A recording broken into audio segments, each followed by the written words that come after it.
Does greed play a role in most divorce cases? In my experience, yes, in most cases. Not all cases, but most. And there are varying degrees of greed reflected in the way people approach their divorce cases. Some people get a little greedy, a greed born of fear that they will be destitute if they don't nail down what they can right now.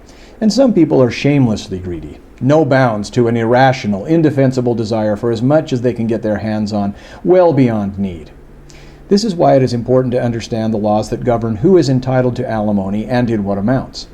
Knowing these things helps you better determine the likelihood of whether alimony will be awarded, and if so, how much for how long.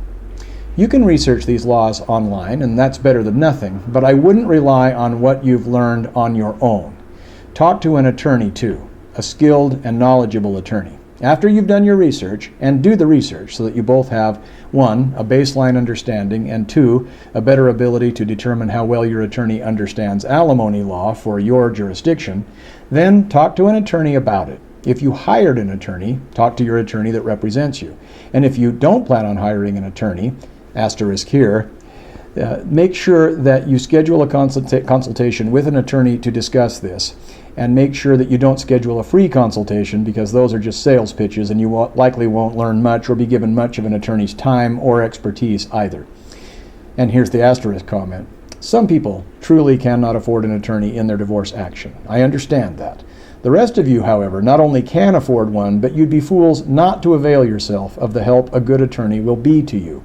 If you believe that divorce law is straightforward and commonsensical and easy for you to understand, you are woefully mistaken, no matter how intelligent you may be. Don't be penny wise and pound foolish when it comes to getting legal representation in your divorce action. With the exception of people who have no children and no assets and simply go their separate ways, cutting all ties to each other in the process, a DIY divorce is a terrible idea generally. Ask anyone who tried it and to go it alone in his or her divorce action, whether he or she thinks it was the right course of action.